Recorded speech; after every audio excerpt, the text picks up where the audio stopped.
This is a podcast by Lumina, the perfect space to innovate, collaborate, and grow in health, science, and tech.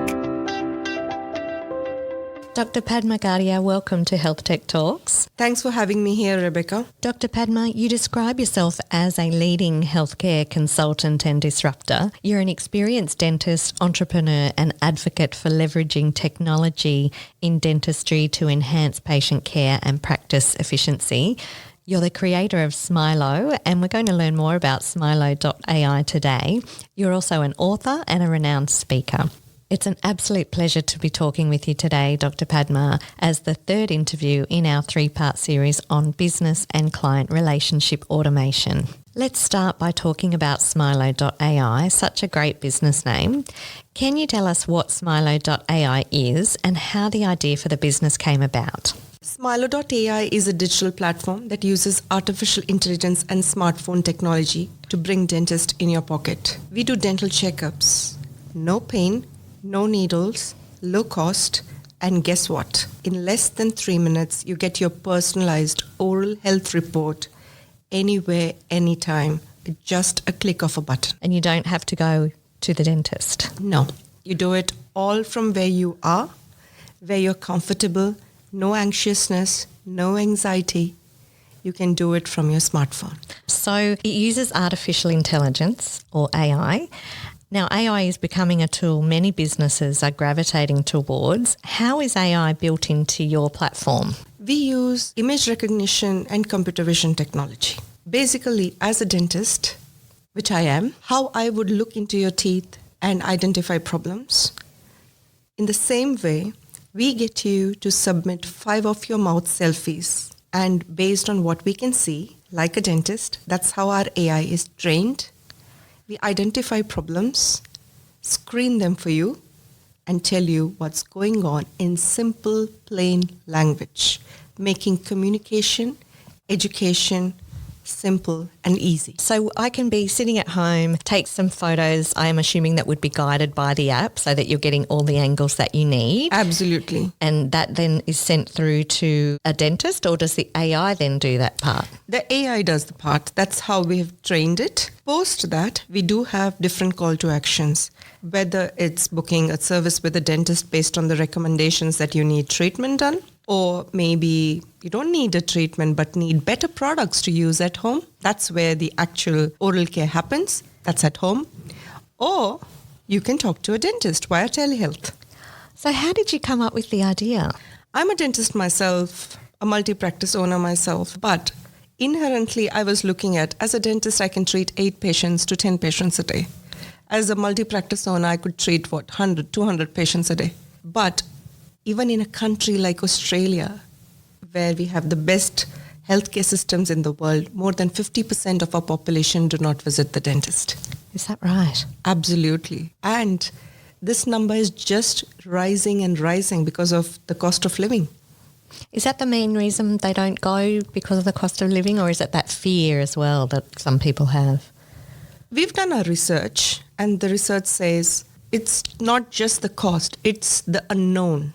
They don't know what's going to come out and how much it's going to cost. The second is the fear of their, past experiences, fear of the needle, fear of the smell, fear of the sound. It's a drill, fill and bill kind of a thing. So that can all cause a lot of anxiety within people.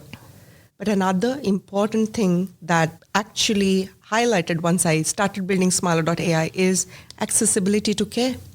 A lot of our rural, regional population, our priority population, the disabled, the kids, and our older population, do not actually get the care that they want or they deserve. And we were building a solution with scale in mind, with the ability to be available all the time, making it affordable for them, and most importantly, take the barrier of cost and fear out. So you've gone from being a dentist, working clinically every day, to now being an entrepreneur. What challenges have you come across in that journey, and then also developing the app? Challenges are part of an entrepreneur's life, and especially if you're solving a problem of this caliber. Oral health has always been, neglected by people. It's only when you're in pain that you actually go to the dentist. So the biggest challenge has been the education piece, the knowledge gap, and making sure to let people know that a solution like this exists. And this is a possibility. And we'll be able to do a lot more than just do dental checkups, like diabetes, heart diseases, pregnancy, cancer care. There's a lot of impact of oral health on all these kind of diseases as well. So there is more to what we are doing than just remote dental checkups. Now, building the app was because I'm a non-technical founder. I come from a very strong clinical background and a business background. I've built multiple brick and mortar businesses.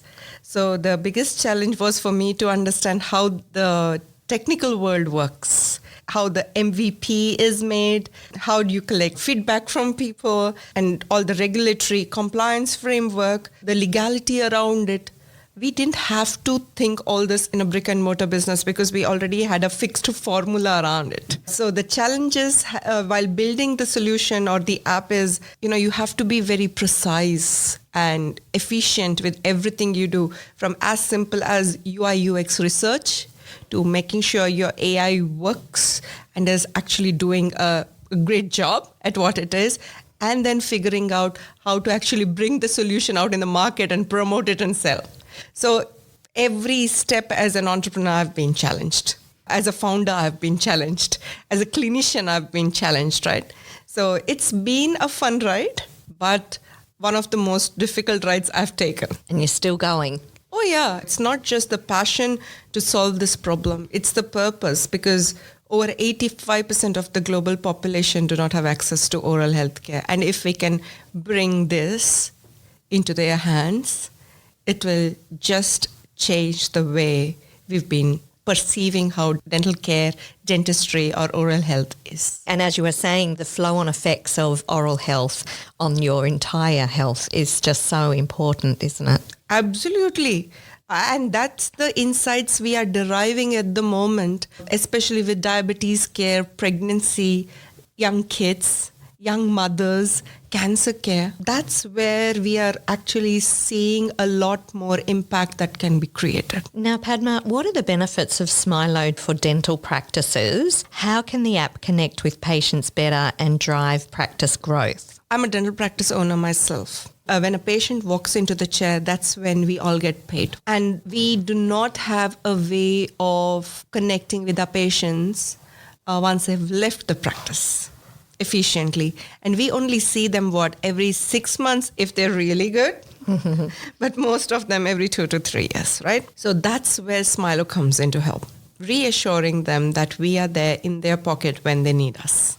And people going through extensive dental treatment, it's a reassurance for them that they can submit the photos if something's going on, if there's a bleeding, a suture that's ruptured, it's still hurting after about 7 to 8 days. It just helps them to communicate with their dentist better, saves on traveling, saves on time. And for dental practices, this is a cost-effective solution, because otherwise, over that 15 minutes of review, they have to maintain the infection control, they have to pay their DAs, but they cannot actually charge the patient because the treatment's already done. So with all of that, it improves productivity and efficiency for dental practices.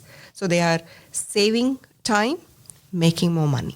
And tell me more about how the app then takes care of the day-to-day matters. Does this mean less admin work for dental practice owners? Yes, there is less admin work, but it promotes communication better. The patient, the front office, and the dentist are all on the same page, which makes them run on time. It's more than the admin work in dental practices. The biggest challenge for us is to run on time and making sure we're all on the same page, making communication and education simpler, right? So even if the patient submits these images before they come into the practice, the front office knows how much time to book them for. The dentist knows, okay, the patient's coming for this problem, but what else do I need to speak to them about in this appointment so that I can treatment plan them better? So all throughout, there is efficiency, and efficiency. You're listening to Healthtech Talks, a podcast series delivered by Lumina. To find out more about Lumina, visit the website luminagoldcoast.com.au and sign up today to receive your Lumina Opportunities Pack. We've touched on this, Padma, but I wondered as well, from a patient perspective, how do they actually use the app and what are the benefits? It's a simple link. Click on it. It's self-explanatory. Tell us why you're there. Submit your photos. The app actually directs you or guides you in the process. In 3 minutes, we give you your personalized oral health report with identifying what's going on in your mouth and making recommendations for you. Do you see children being able to use it, like parents using it on their children? Absolutely. That's something I really advocate for because habits start young and we know that a lot of kids miss school because of dental problems. In Australia alone, our numbers have risen 3 times more during COVID. Kids complaining of toothache, untreated tooth decay. Queensland alone sees more than 20,000 dental hospitalizations every year. So you can imagine it's mostly the kids. And we don't want them to have that anxiety or fear of dental pain, or we don't want them to miss school or have any confidence issues because of oral health care. So starting young and using this on kids is absolutely my personal vision. And so all the children would have to do is just stand there while mum or dad or their carer takes some photos in their mouth. And trust me, we've done this experiment before and kids absolutely love it. And they are so good at taking pictures than me or any mum there. They are so good at it. And they actually have a better educational experience of their oral health than anything because they can actually see, oh yeah, I'm not brushing here properly. Oh, look at that. What's that black thing there? I should brush them more. Oh, why do you think that's happening to me? Is it because of my lollies? So you will get them to interact with you better with no fear. So where do you see Smilo.ai in the next 2 years, Padma? Globally. We are already working in the Indian market. We are already moving into the Middle East market. We want to have an extensive range of customers that we work here in Australia as well, whether it is the dental practices, pharmacies, the disability space. We've already got a grant in the aged care space to customize a solution for aged care. So we will be working with organizations that work with the chronic disease patients, like diabetes or heart diseases or cancer. So that's where we are focused here in Australia. When did you start? Oh, I must say this was my COVID baby. It just started as an idea, We had a lot of time. As during COVID, one of the professions that was highly impacted was dentistry because we are a high aerosol producing profession. We realized, especially me, I realized at that time as a practice owner, if a patient doesn't come in, we don't get paid, firstly. Second of all, everybody can put off dentistry until they are in pain. And thirdly, how do we actually monitor our patients who are going through aligner treatment, who are going through some real high level of gum care that is going on, like gum treatments that are going on? How do we monitor kids, especially because they're at home eating whatever? How do we manage their caries, like decay and everything? So that was a question I was constantly asking myself, and that's how we came up with the solution. Now, Padma, you're a graduate of the Lumina X Healthtech Accelerator program. And for those who aren't familiar with the program, Lumina X is a leading Australian accelerator that takes startups through a rapid health tech program aimed at accelerating growth and fast-tracking connections and customers. How did the program accelerate your business? Firstly, there are many accelerators in Australia. What stands out and what differentiates Luminex is it's a health tech accelerator. And health tech is not something that is talked about enough in the venture space, in the startup space, because the success Australia has seen is mainly around mining, around advertising, edtech, fintech. Health tech is still, a budding kind of an area. So an accelerator purely focused onto health tech, accelerator purely focused in a health precinct, where it's so close to Gold Coast Hospital and all the other healthcare institutions like Griffith. So that is what makes Lumina X very, very different, firstly. Secondly, for my experience here, I think the mentoring was fantastic. I think we have to give a huge round of applause for Ben, Dren, who actually put the effort to understand not only the problem and the solution, your company and everything, but you as a founder. What is your vision? So they can connect the right dots and create pathways of connections, introductions, networking. I think that's what you need to create for a founder. We need that support as we are growing. That's what LuminaX gave me. That safe place where I could actually come and share my challenges. I could openly ask for help. Even today, I can still come back and ask for help. So that's the sort of trust and support they have given me. Padma, what advice do you have for other business owners looking for support and advice in business? Look, I think I'm too young to give anybody any advice. But what I would say is know what you want, know your strengths, know your weaknesses too, right? And never, never, never hesitate to go and ask for help. There's so many things that we think we know, but we don't know. So there is no ego, no hesitation, no judgments, especially in spaces where people are actually building businesses and solving problems. So go for it, follow your heart, follow your dream, but make sure you create a cohort of people around you who are there to lift you up, because this journey as a business owner, an entrepreneur, a startup founder is very, very challenging and mentally draining. You mentioned there about the challenges of being a founder of a startup business, being a business person, an entrepreneur, and something that you talked about before we started our interview was just that self-care and looking after yourself. How important has that been for you on this journey? Look, we all know self-care is very important, but then the business needs, the family needs, the personal needs come, much ahead of self-care. And though I've been pretty decent, I would say I've not been great. There has been ups and downs in the way I even approach things. And I had come from quite a stressful atmosphere myself, being a dentist, running multiple practices and stuff. But this game is completely different. If you do not have the discipline, if you do not have a routine, and you do not have a set of people you can talk to on a regular basis, you might call them advisors, you might call them board members, you can call them anything. I just call them my panic button. So you need that people, because there will be brain fog, there will be roadblocks all the time. As a health tech founder, a female founder on the top of that, the biggest thing is there are very few wins, probably the ones you post on LinkedIn, but there is bunch of failures that you never talk about, right? So you actually need to be strong and strong-hearted, mentally strong, and look after yourself, because this journey is not easy. It's long. It's a lot of sleepless nights, early mornings, non-stop meetings, travel.